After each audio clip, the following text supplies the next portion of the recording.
미국이 한국에게 비싼 돈을 받고 무기 기술을 이전해줬다가 이제는 자신들이 장악한 시장을 한국이 잠식해가자 기술 이전을 꺼리고 있다고 하는데요. 오늘은 이에 대해서 이야기해 보겠습니다. 세계 최강대국이라 불리는 미국은 사실 경제 분야의 탄탄함도 한몫하지만 최첨단 무기 분야에 있어서도 세계 1등입니다. 워낙에 국방비에 대한 지출이 높은 국가인데 1년치 국방비가 무려 700조에 이릅니다.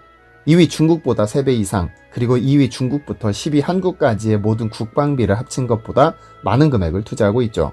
천조국이라는 말이 전혀 어색하지 않을 정도로. 우리나라의 경우는 세계 8위의 국방력을 가진 국방 강국이지만 아직 미국에 비하면 아기 수준입니다. 우리나라가 무기 개발에 대한 관심을 가지기 시작한 것은 1960년대 말입니다. 북한의 지속적인 도발과 주한미군 철수 등 한국의 안보에 치명적인 문제들이 슬슬 고개를 들기 시작하자 박정희는 북한의 도발에 대응하기 위해, 그리고 더 이상 미국에만 의존할 수 없다며 자주국방을 슬로건으로 내세워 본격적으로 방위산업을 육성하기 시작합니다. 한국의 경우 북한과의 특수한 정치 상황으로 인해 항상 최첨단 무기에 대해 목말라 했지만 기술력이 부족해 항상 미국에 의존하고 있었죠. 그러다 80년대 후반부터는 수입 다변화를 꾀하기 시작하면서 유럽에서 만들어진 무기를 조금씩 수입하게 됩니다. 미국은 이를 두고 굉장한 비난을 쏟아내기도 했지만 한국 입장에서도 할 말은 있습니다. 비싼 돈 주고 구매하는 무기인 만큼 기술력을 함께 이전해 주길 바랬지만 미국이 그에 대해 상당히 부정적이었기 때문입니다. 그런데 미국이 가지는 불만이 또 한 가지 있습니다.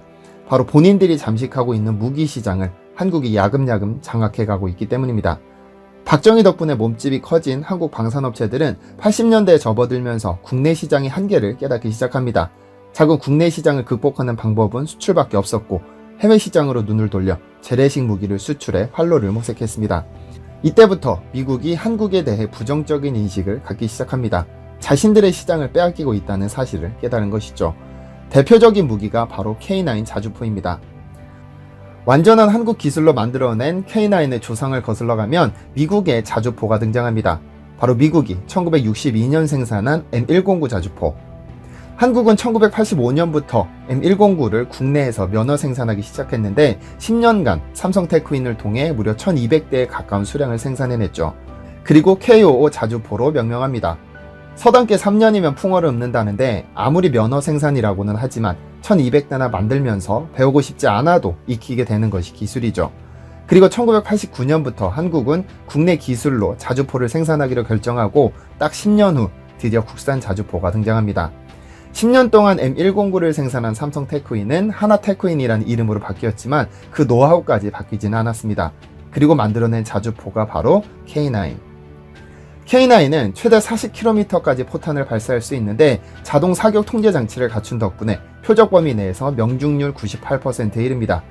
또한 사람이 일일이 장정할 필요가 없는 자동 장치를 갖춰 15초 이내에 3발을 사격할 수 있고 살상 반경이 한 발당 가로 세로 50m에 달하죠.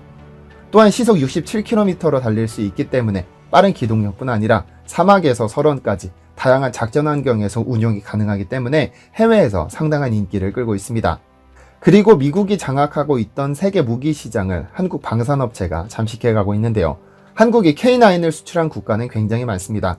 2001년 한국 방산업체로는 최초로 터키의 기술 이전 및 현지 생산 공급 계약을 체결해 2012년까지 280문을 수출했습니다.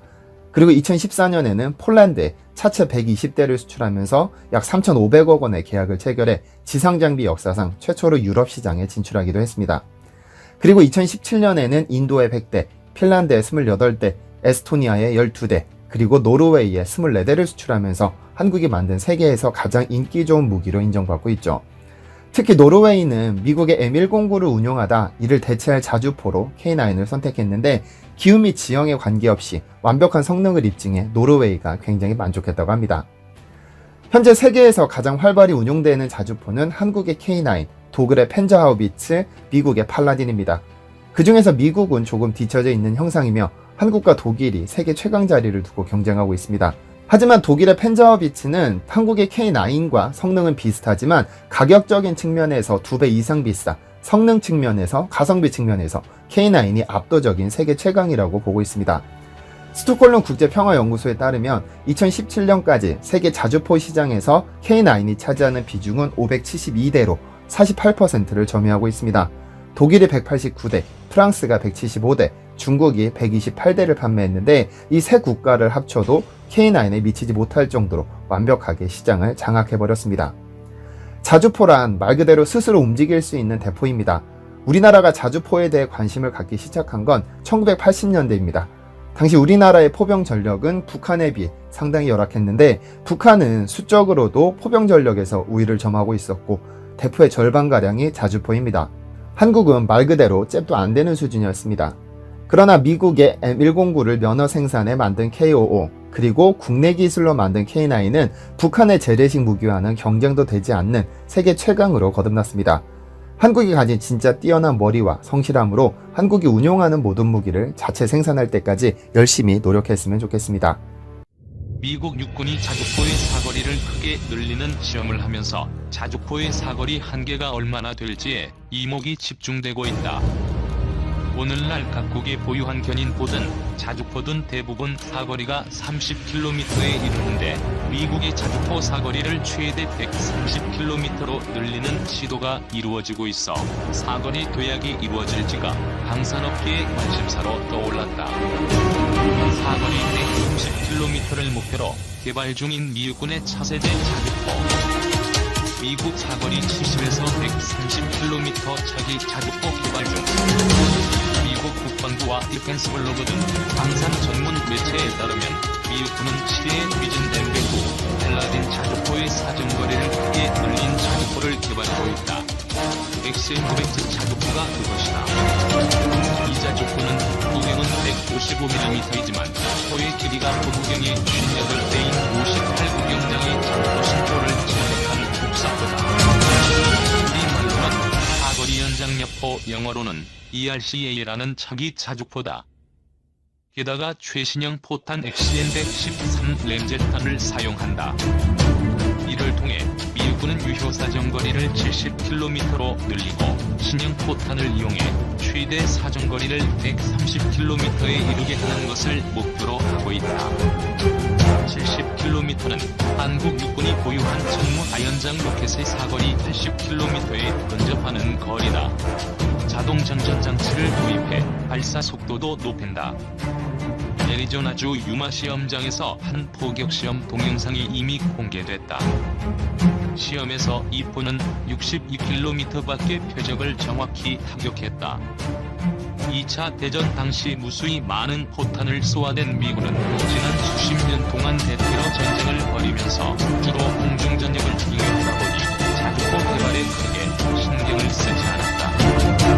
그 사이 러시아와 중국은 포격 전력 확보를 위해 자주포 개발과 사거리 연장에 심혈을 기울였다. 미국군은 러시아가 개발한 최신 자주포 ES-35 코알리치아와 동일한 사거리를 내는 것을 목표로 하고 있으니 상전벽해가 아닐 수 없다. 러시아 ES-35 사거리 70km ES-35는 구경 152mm 자주포다. T-72, T-90 탱크 차제에다 포를 얹은 것이다.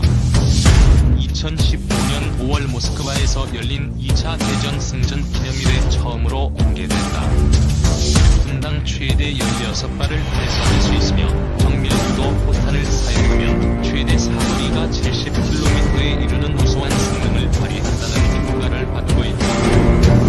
첨단 자동화 기술을 적용해 사격을 앞두고 장전해야 하는 정령의 양을 자동으로 설정하며 수의 포탄을 발사할 때는 각 포탄의 궤적을 다르게 할 수 있다고 한다. 자동 전전 장치를 채택해 승무원은 3명이다. 무게는 55톤급에 무겁다. 최고 속도는 시속 60km, 항속거리는 500km이다.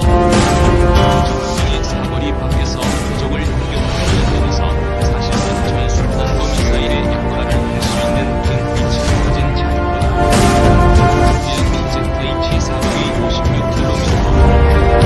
서방이 배치한 최고의 자주포는 독일의 PZH 2000이 무게 95.3톤, 길이 11.7m, 너비 3.6m, 높이 3.1m의 거부를 자랑한다.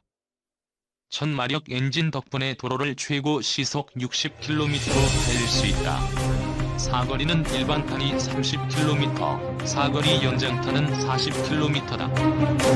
더욱이 PZH-2천은 3발의 탄을 8.4초 만에 발사할 수 있고 지속 사격으로 20발의 탄을 1분 47초 만에 발사할 수 있을 정도로 높은 발사 속도를 가지고 있다. 자동 장전 장치를 가지고 있어 60발의 탄약과 288개의 장력을 단 10분 50초 만에 장착할 수 있다고 한다. 큼이라면 고성능인 탓에 가격이 비싼 것이다. 그래서 도입 대수가 적다. 독일이 153문, 이탈리아가 709문, 네덜란드가 39문, 그리스가 24문이다. 한국 K9 썬더 40km. 우리나라가 개발한 명품 자주포는 PZH에 이견되는 사거리를 가진 자주포로 차를 걸어냈다. 52구경장의 포신의 사거리 연장탄을 사용하면 최대 사거리가 40km 이상에 이른다. 자주포 발사는 좌표를 확인한 뒤 확보 방향을 표적으로 돌리고 포탄을 장전하는 등의 과정을 거친다. 이 작업에 통상 5에서 10분 이상 걸리지만 K9 자주포는 이를 자동화해 발사 시간을 획기적으로 줄였다. 특히 15초 이내 3발을 연속 발사해 3발의 포탄이 하나의 표적에 동시에 꽂히도록 한 TOT 능력은 독보적이다. 1분에 6발을 쏠 수 있다. 또 1000마력의 엔진을 탑재해 최고 시속 67km를 넘어 빠른 시간에 임무를 수행할 수 있다. 한국군이 다량 보유하고 있는 것도 특장점이다. 북한의 대구경 자주포 사거리도 만만치 않게 길다. 우리 수도권을 위협하는 북한의 170mm 자주포 사거리는 54km로 알려져 있다. 북한의 위협이 고조되는 가운데 우리 군은 지금도 고도의 경계 태세를 유지하고 있다. 경계 태세가 높은 만큼 훈련의 강도도 세다. 과연 이런 전례 없는 피로를 우리 군이 감당할 수 있을까 걱정스럽기까지 할 정도다.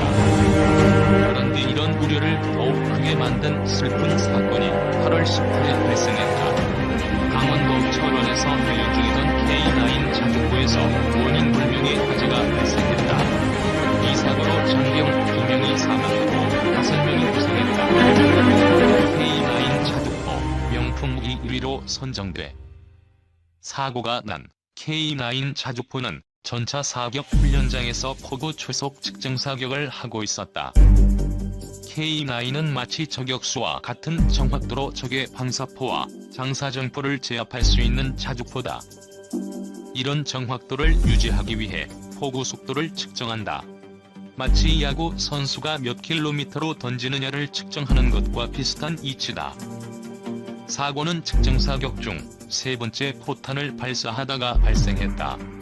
K9은 포탄이 자동으로 장전되고 장력만을 손으로 넣고 폐쇄기를 닫은 다음에 사격한다. 세 번째 사격에서도 장력을 넣고 폐쇄기를 닫는 순간 안에서 연기가 나왔다. 사격을 통제하는 안전통제관이 연기를 보고 발사하지 말고 대기하라고 명령을 내리는 순간 갑자기 포내에서 화재가 발생했다. 화재 후에 폭발까지 일어나 조종석 해치가 27m까지 튕겨져 나갈 만큼 큰 폭발이 일어났다. 사고로 인해 안전통제관 이태균 상사와 보수 정수연 상병이 사망했다. 이외에도 부상자 5명 가운데 4명이 중환자실에서 치료 중이며 얼굴과 기도 부분에 극심한 화상으로 상태가 위중하다. 지상군의 수호자로 불리는 K9 자주포 시 사진 양욱 제공. 이번 사고를 일으킨 K9 자주포는 어떤 무기일까? K9은 40km까지 포탄을 날릴 수 있다. 이전의 자주포인 K59는 24km까지 쏠 수 있었음을 생각하면 엄청난 발전이다. 게다가 K9은 신형 사거리 장갑판을 쓰면 53km까지 공격이 가능하다. 심지어 80km까지 날아갈 수 있는 램제트 포탄이나 사거리 100km의 806 포탄까지 개발 중이다. K9 덕분에 적을 때릴 수 있는 거리가 늘어나 우리 군은 장전력까지 바꾸었다. 우리 군은 1999년부터 지금까지 1200여 대를 구매했다. K9은 대당 가격이 38억 원 정도에 이른다. 절대로 싼 가격은 아니지만 비슷한 성능의 독일제 자주포인 PZH-2000은 대당 거의 100억 원에 육박한다. 가격 대비 성능은 담을 수 없다. 그래서 K9은 우선 터키 면허 생산으로 수출돼 300대나 만들어졌다. 핀란드와 에스토니아가 도합 60대를 구매하기로 했고 인도에도 100대 수출을 확정했다. 폴란드는 K9의 포와 포탑을 제외하고 차대만 쓰기로 해서 120대 수출이 진행되고 있다. 이외에도 노르웨이, 이집트, 호주 등에서 수출을 위한 노력을 진행 중이다. 이러다 보니 K9을 바라보는 시선은 자랑으로 가득 차 있다. 그래서 국산 무기를 개발하는 메카라고 할 수 있는 국방과학연구소가 건군 60주년을 맞아 명품 1위로 선정하기도 했다. 그리고 K9은 실제로 북한의 방사포와 방사 정도의 공격이 있을 경우 그 거점을 찾아내 제압하는 대화력전 주력으로 전방부대에 집중적으로 배치돼 있다. 서울 불바다로 위협하는 북한군을 제압할 무기가 바로 K9 자주포다. 잘 만든 무기는 국가를 구한다. 2008년 명품 무기라는 브랜드로 언론의 주목을 받던 K9이 2년 만에 다시 언론의 주목을 받는 일이 생겼다. 바로 연평도 포격 도발 사건이었다. 2010년 11월 23일 오후 2시 34분 북한은 사전 경고 없이 대한민국 영토인 연평도를 향해 122mm 방사포 공격을 가했다. 북한의 방사포탄들은 연평도 해병대 기지는 물론이고 민간인 거주구역까지 날아들었다. 포격으로 해병대원 2명이 전사했고 민간인 2명이 사망했으며 민간인 3명과 해병대원 16명이 중경상을 입었다. 2010년 연평도 사태 대폭의 반격. 당시 연평도에 주둔하던 K9 자주포 6대 가운데 3대가 대응 사격에 나서 1차 반격에서 신발에 폭탄을 적진지로 늘렸다. 그런데 이게 문제가 됐다. 언론들은 자주포가 절반만 작동했고 폭탄도 4발씩만 전전에 쐈다면서 군의 준비 탓에 부족을 비난했다. 명품무기라면서 막상 실전에서 어떻게 고장이 있을 수 있냐는 분노한 비판을 가했다. 이미 같은 해 3월 북한의 천안 한폭침 때 적절한 대응을 못했다는 비난이 있었는데 연평도 사태에서도 미온적 대응을 한 것이 아니냐는 비난이 높아졌다. 그러나 당시 해병대의 K9은 오전에 사격 훈련을 마친 후였고 그 과정에서 이미 일대가 포신해 포탄이 끼는 작동 불량이 있었다. 나머지 대응이 가능했던 5대 가운데 1대는 적이 포격에 비탄데 작동이 불가능한 상황이었다. 게다가 오전 훈련으로 인해 자주포의 포탑 내부에는 여분의 포탄이 없었다. 즉 전력의 절반이 적의 기습으로 피격당한 상황에서도 침착하게 대응해 한 발 한 발 포탄을 옮기면서 반격을 가했다는 말이다. K9 3대의 반격으로 북한군은 10여 명이 사망하고 20여 명이 부상한 것으로 알려지고 있다. 한마디로 적에게 기습을 당한 상황에서도 침착하게 반격을 해냈다는 말이다. K9 자주포는 임전지대에서도